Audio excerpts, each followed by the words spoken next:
So there's a heavenly way and there's a worldly way.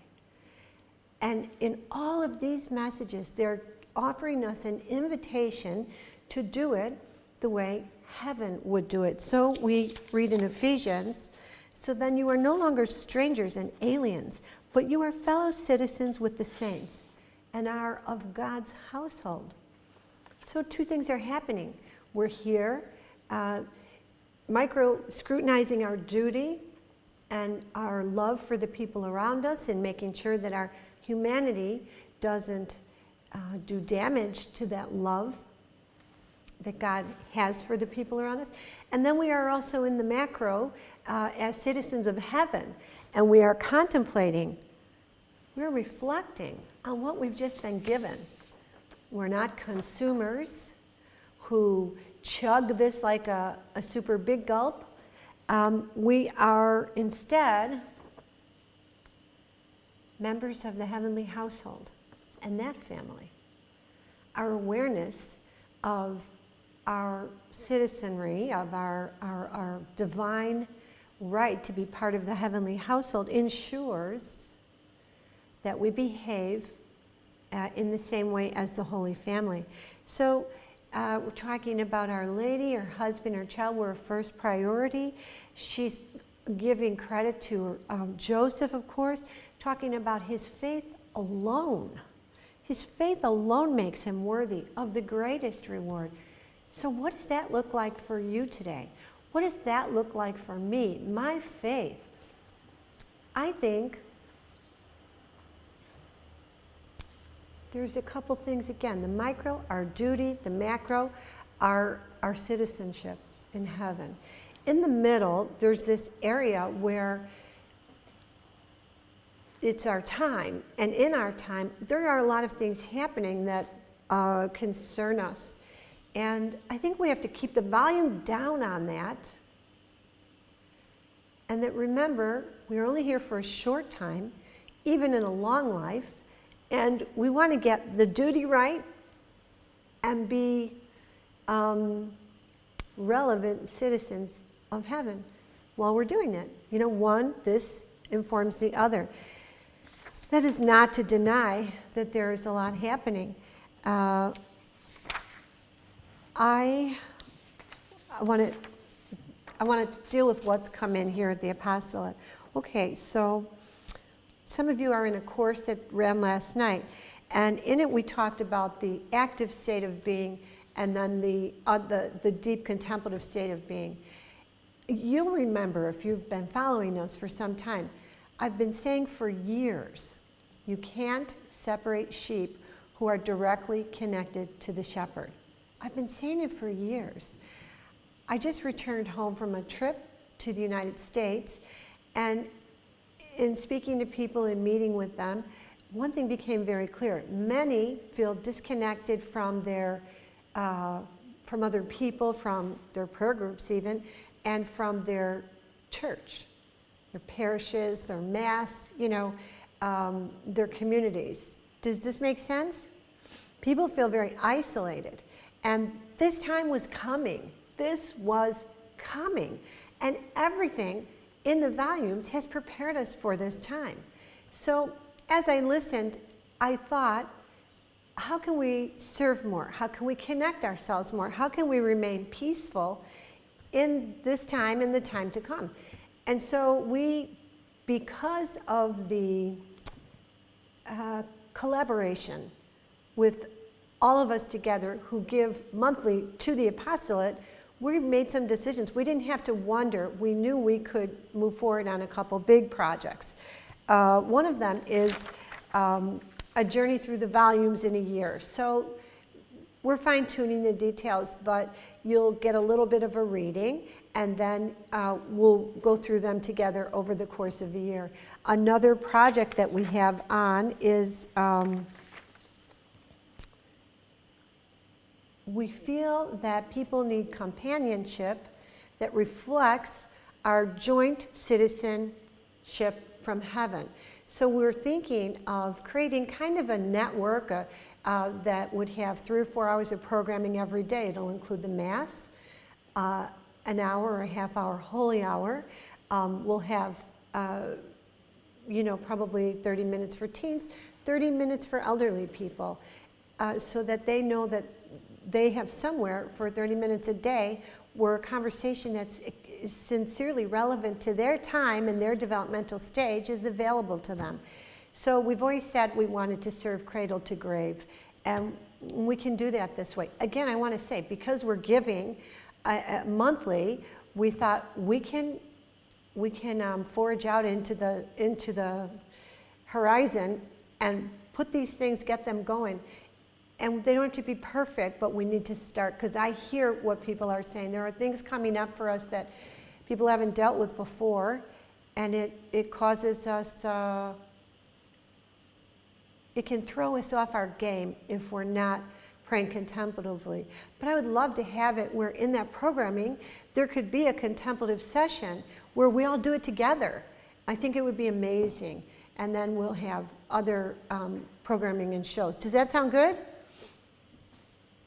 I think it's going to be really fun, and we will have then our way, our apostolate way, will be very defined for us, very much second nature. And, again, life is temporary, even if it's long. So what counts is conducting ourselves in a way that was indicated by the formation that we've been given.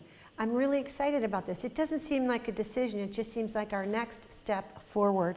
So thank you for everyone who's a part of that team that ensures that we don't have to fundraise for a long time to get something, and we can just do these programs, imperfectly beginning them. Now, someone talked about fasting, and I would say to you that many of us have fasting protocols in place. In the future, I believe that we will have a fasting protocol in place. But I believe that for us, you'll have fasting from food that we take on as we're physically able and inclined. But I think that as an apostolate, what we'll do is fast from technology. And perhaps it'll be a thing where we offer 5 hours of fasting from all technology a week. And we'll schedule them as we can independently. But I think that'll probably become our custom and practice. Perhaps with Lent coming up, we could consider beginning that now. And I think that part of the difficulty for this time is that the technology is so readily available and like a constant stimulation that we're having trouble with our state of being, where we get perspective. So I think it would be a good thing if you and I began that this Lent. 5 hours a week, any hours you want, just make sure you keep track of them and offer that to the Lord. For those hours, you're going to focus hard on whatever it is you're doing. And, it doesn't have to be prayer, but it has to be minus any technology. Some will say, I can't do that. Well, then do something else. Obviously, you see, you can't just say something with a definitive way. Speaking of, we did get a lot of people actually asking about a comment that Pope Francis made saying, I believe that morally everyone must take the vaccine. I think what he was trying to say there is that, and I'm not second guessing what he said, but let me put it this way. Any statement like that has to be made with distinctions. And sometimes it's up to you and I to just add the distinctions. So let's add some distinctions. He also did say, he distinguished it this way. He said, if it's safe, he said, I do not understand why some say that this could be a dangerous vaccine. If the doctors are presenting this to you as a thing that will go well and doesn't have any special dangers, why not take it? Why not indeed?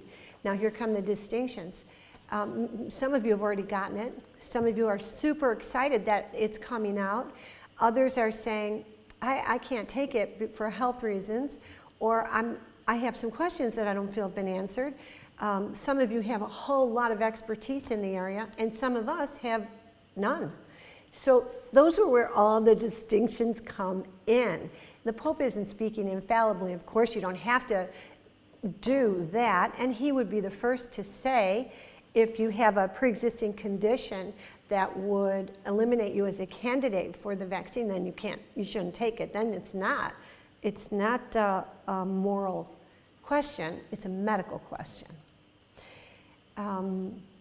Looking around the world globally, you have one country that has administered one vaccine and it's gone very poorly for over 65. So that country pulled back and they're not vaccinating anyone who's over 65. In another country, they had some poor outcomes with people who experienced anaphylactic shock from bee stings or chili peppers or peanuts and whatever, and they've said, okay, nobody with food allergies should get the vaccine, or anyone who has anaphylactic shock is not a candidate. So those are the distinctions that you and I have to make as people living in an imperfect world with imperfect solutions to problems that we encounter. It seems to me that mankind is grappling with a problem and seeking solutions, and in different parts of the world, they're doing this different ways. What will come ultimately is consensus and policy and practice that we can be confident in. So I think that the fact that people are grappling with it is to be expected. So my friends, sign of the times, people make flat comments, statements, they know this kind of odd certainty from people who don't have medical expertise or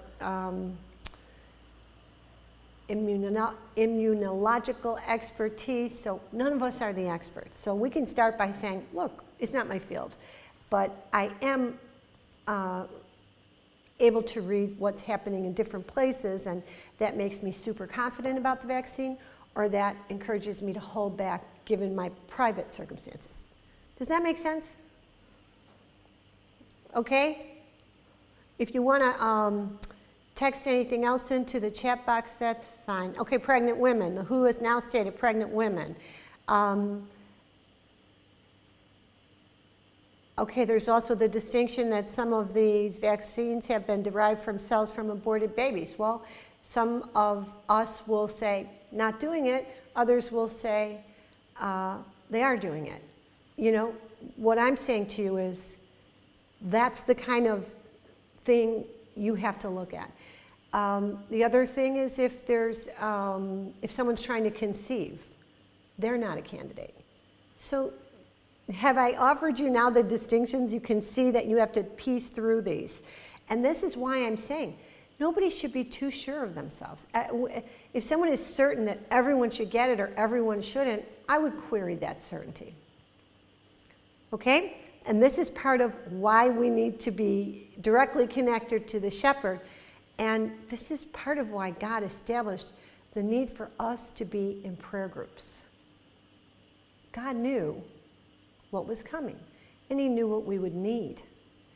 And people who have gone to virtual prayer groups are doing really well, and that's good. And this is going really well. I like to know I can be with you directly, and that together we can kind of look at the things coming at us. Somebody asked a super question, and that was, could you speak about crossing other people's boundaries and how to recognize and prepare when we have?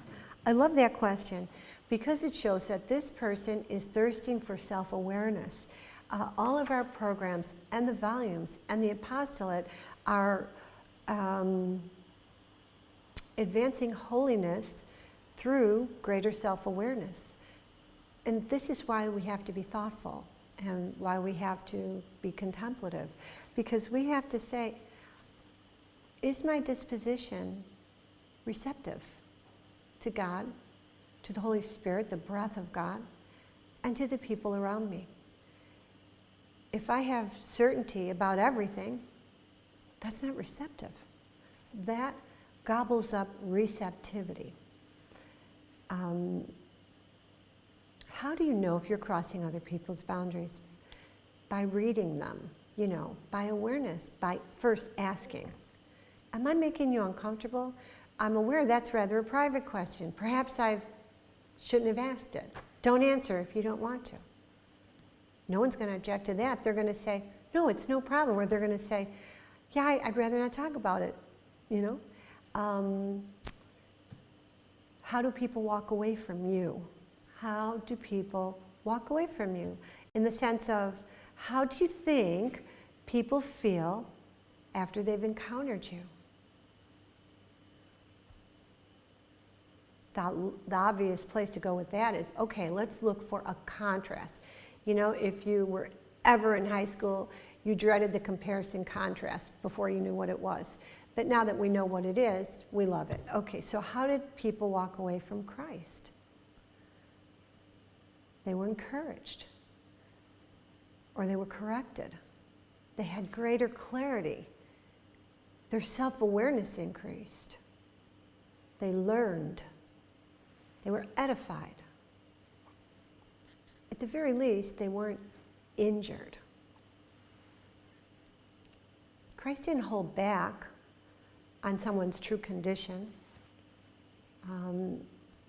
He turned up the light so that people could see their blindness. There's a term called mind blind. And mind blind means that you've closed a door in your mind that you won't take something in. You refuse. Doesn't matter what anyone says, the door is closed. That's not a good disposition for growth and development.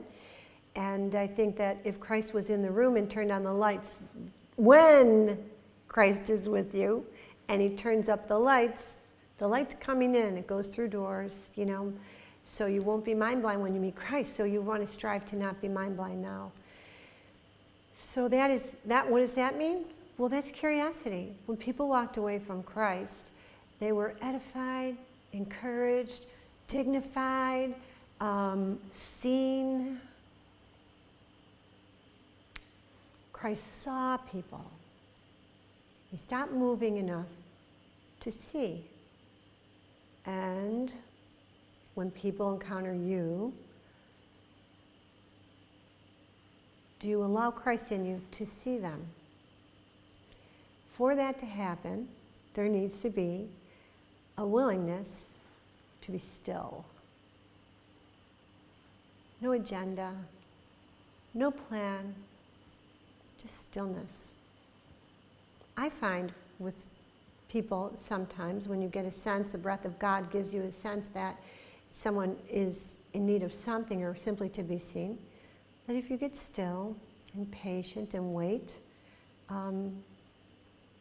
the person will stop with this and also become still.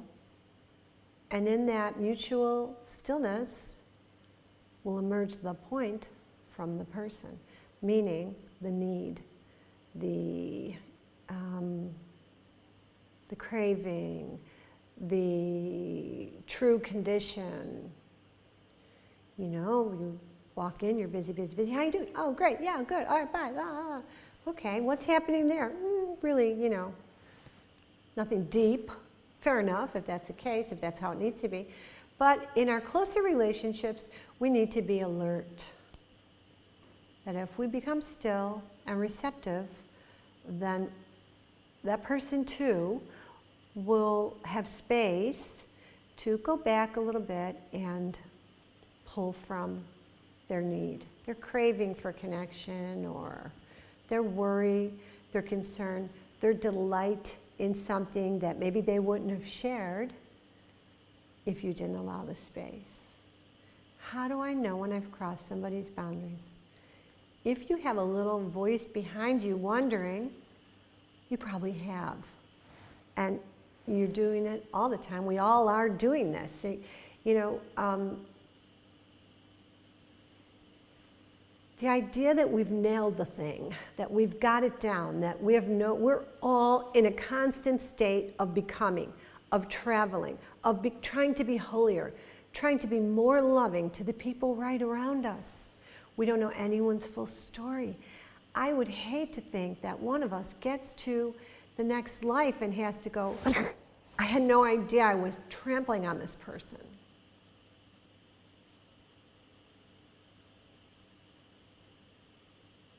And yet we know from purgatory that that's exactly how some people turn up in the next life. We've been given a lot. We don't want it to be us, is all I'm saying, right? We want to be a little more thoughtful than that. Here's the other thing. I really think the word for us in this time is disposition. How are we disposed?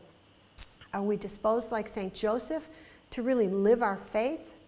I recognize that the times are changing and people are worried and anxious and concerned. And I also think that the existing conditions with which we went into the time are becoming amplified.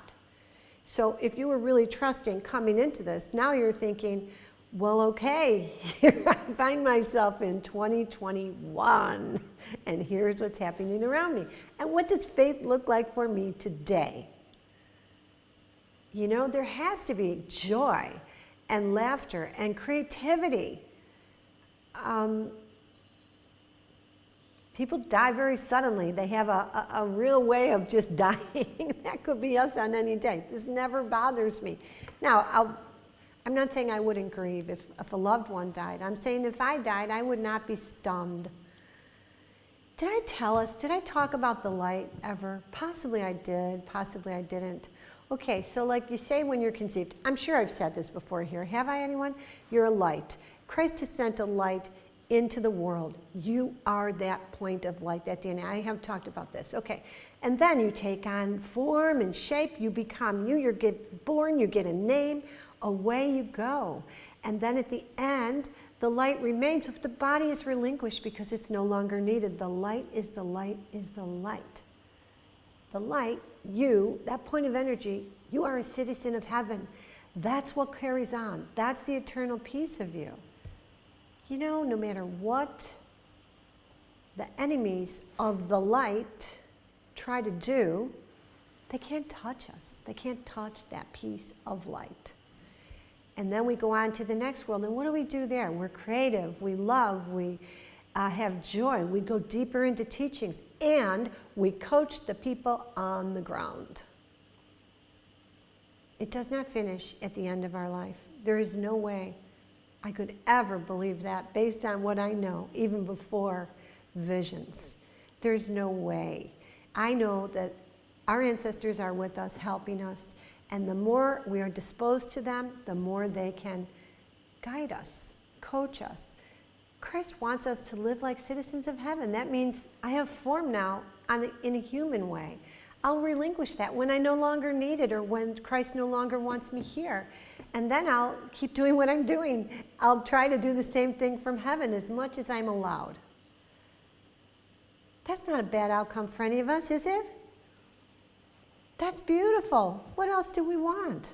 So in terms of what the enemies of the light are trying to do or planning to do, leave them to it. The enemy of the light is so finite. Oh, his plans are so inflated, so important, oh, so vast. Please.